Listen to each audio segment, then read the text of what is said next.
बुए मेरी दादन खान के मार छे दिमाग फिर वे तो जो दादन खान के मारी नहीं है हिने छुरी सा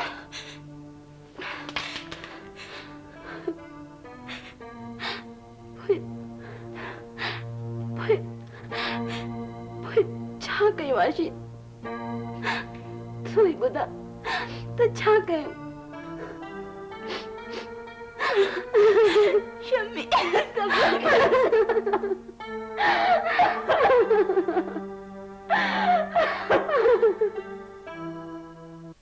अमजी पुट आऊं तो समझा थो पर बेगम साहिबा रहीमा के केर समझाए हू तो बही वेचारियों रोई रोई बेहाल थी वयूं आहिनि। आऊं जाना थो चाचा जुमन पर यो मामलो एतरो आसान ना है जितरो ही समझो था।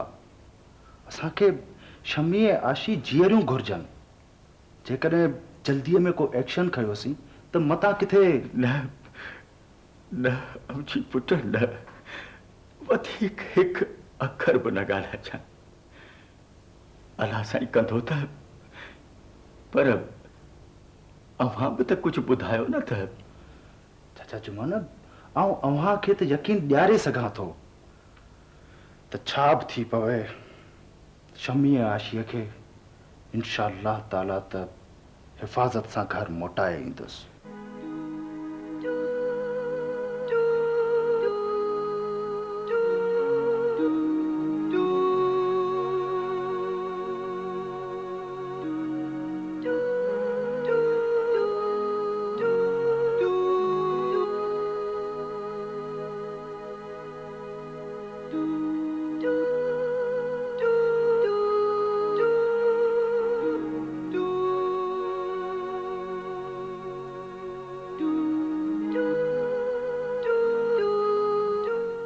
सर मौला बख्श कबूलियो है तो हू वडे दादन खान लाइ कम कर रहे हो ऐं अॻु वाला माण्हू बि दादन खान ॾिना आहे। पोइ बयान रिकॉर्ड कयो अथव? हाँ सर रिकॉर्ड थियो आहे। दादन खान जे का ठिकाने जी का ख़बरचार? न हू चवे थो त मूंखे का ख़बर कान्हे तो हू किथे लिकल आहे। त पोइ ता जल्दी कर मूंखे वठी हल छोकिरिन वटि मूंखे वठी हलंदा। ये न थींदो असल में इहो कम दादन खान करायो आहे। दादन खान उन वटि आहिनि असांजी छोकिरियूं दादन खान वटि। सब्र कर पुलिस हुन जी ॻोल्हा में वई आहे खेसि गिरफ़्तारीअ लाइ। डीआईजी साहब जो लेटर आयो है एसएसपी सखर ते अमी पार्टी तैयार करे वठो सुभाण सवेर भरो निकरी हलजे तो चङो आहे। पर सर दादन खान जे अॾे जो खुर पतो कीअं लहबो? हूअं तो सखर जी पुलिस अञा वारंट हूंदे भी खेस पकड़ में कामयाब न थी आहे पर हाकिम खान खां अञा मदद मिली सके थी। बहरहाल अवी सुभाण लाइ हली तैयारियूं करियो। Right sir.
SSB Sakhar, rest assured, sir, I'll take care of it.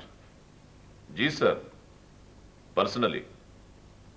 Sir, report on telephone दे बैक कंदुस। मेहरबानी सर, खुदा हाफिज। डीआईजी साहब जो फोन हो। सर ही लेटर आहे डीआईजी साहब जो। अच्छा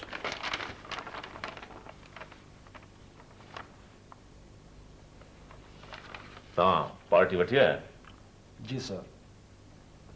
ही सब इंस्पेक्टर कजल पाशा है, एएसपी अमजद अली कराची खां आयो। अञा कल ही सब इंस्पेक्टर कजल पाश वॾी मुश्किल सां दादन खान जे वॾे कमदार खे गिरफ़्तार करे वरितो आहे। इन कमदार जो को तालुक आहे सर हिन केस सां? तमामु वॾो। ऐं हा, हुन जी गिरफ़्तारी में हाकिम खान तमामु वॾी मदद कई आहे, न त असां दादन खान जे ॻुझे ठिकाणे जो पतो न लही सघूं हा। तो सर यह ख़बर पइजी चुकी आहे त दादन खान किथे लिकल आहे? जी बिल्कुलु। पोइ त सर मसइलो हल थी वियो। पर सर मता न, बिल्कुलु न। असां कमदार जी गिरफ़्तारी खे इंतहे ॻुझो रखियो आहे, हुनखे दादन खान जी खुड़क बि न पवंदी। पोइ सर अभी जीअं हुकुम करियो। पार्टी तयारु आहे? यस सर। ऐं पाण लीड कंदुसि। Alright sir.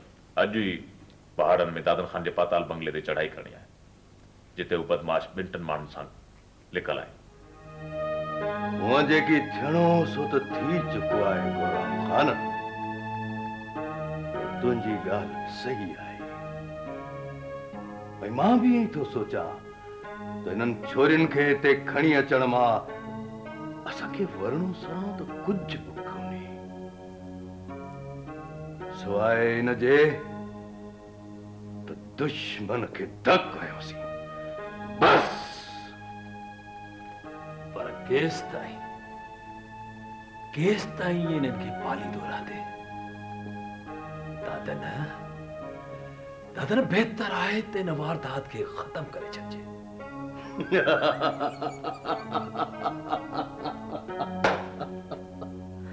वारदात वारदात खे तॾहिं ख़तम कबो आहे गुलाम खान जॾहिं हुन जे ज़ाहिर थियण जो को अंदेशो हुजे। केरु आहे जेको हिते पाताल में पेई अचे? कंहिं में हिम्मत आहे जो ही अघूर ऊंदहि जो ऊनो समुंड उकरी हिते पहुची ॾेखारे? कहिड़ी मजाल आहे जेको दादन खान जी दहशत जे अॻियां दिलेरीअ जो दम भरे? दादन वाकई यार सचो आहे।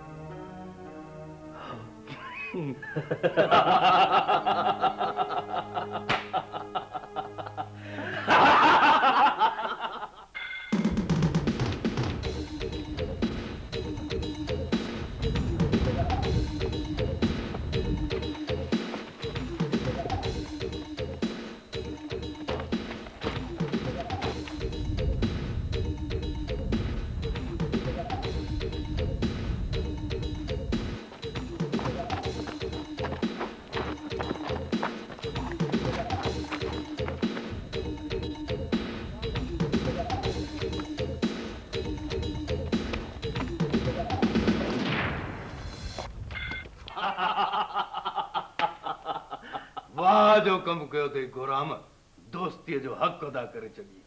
दादन इन को भी वॾा कम करे ॾेखारींदुसि। तूं हुकुम त कर। रख अलाह ते हिननि असांखे पाताल बंगले में पहुचायो आहे। मां हिननि खे कब्र ताईं पहुचाईंदुसि।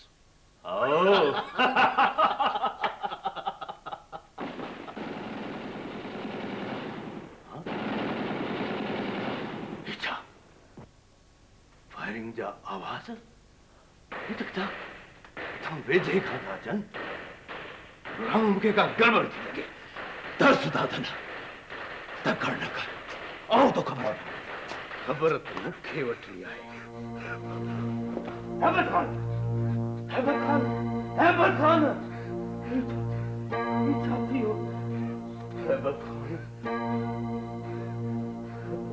यार तू ही छा कयो?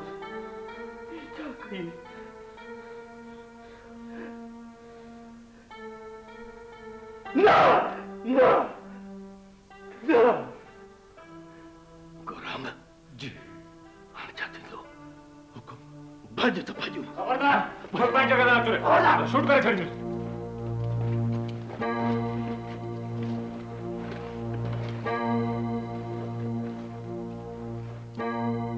दादन खान तू थाड़न थोरन ऐं माण्हुनि खे क़त्ल कराइण ऐं थाड़ेलनि खे पनाह ॾियण जे ॾोह में जवाबदार आहीं।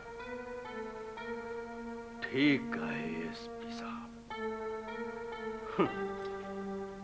इसी रंद से निकाल के तू मुखे छा कंदे मुखे मां कायम आया मां दायम आया तू वक्ती आई मां सुभाणे वरी पंहिंजे घर में हूंदुसि तू पंहिंजे नौकरीअ जो ख़ैर घुर।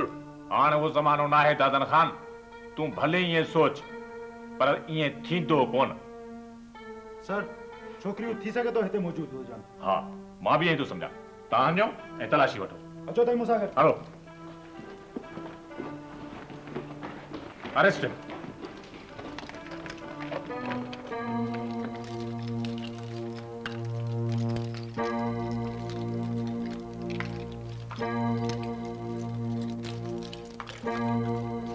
बढ़िया चलो हलो हलो हलो अरे हलो दो करें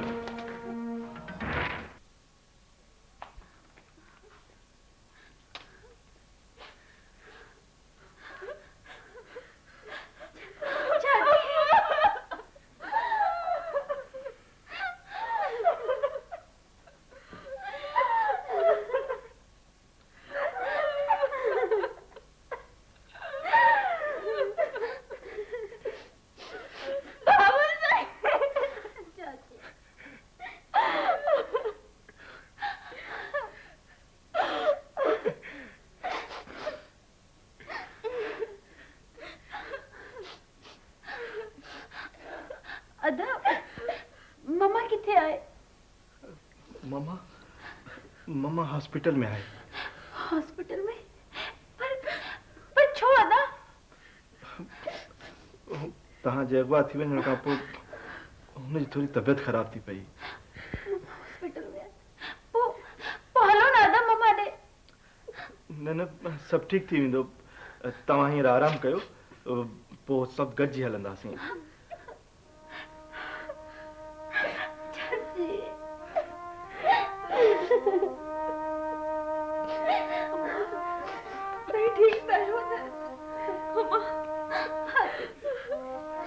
थैंक यू अमजद साहब थैंक यू अमजद साहब। शुक्र।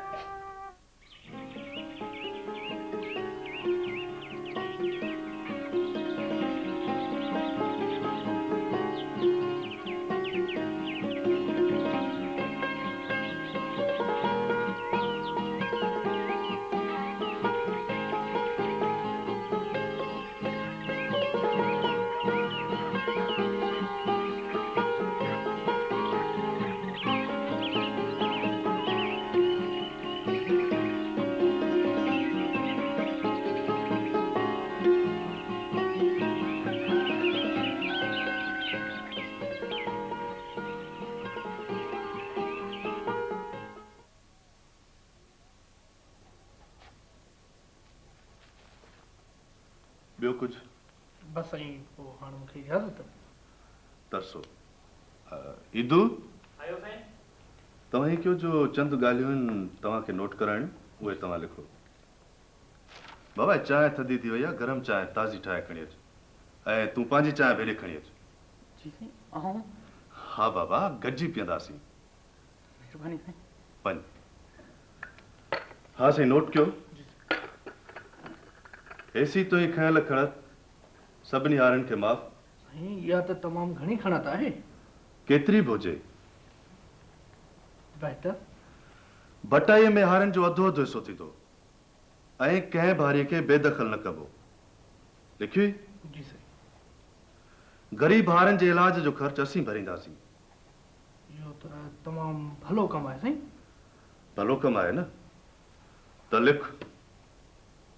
हारनि जा जेकी नौजवान छोकिरा जिन मैट्रिक पास कई आहे उन्हनि खे आला तालीम ताईं पहुचाइण जो ख़र्च भरींदी।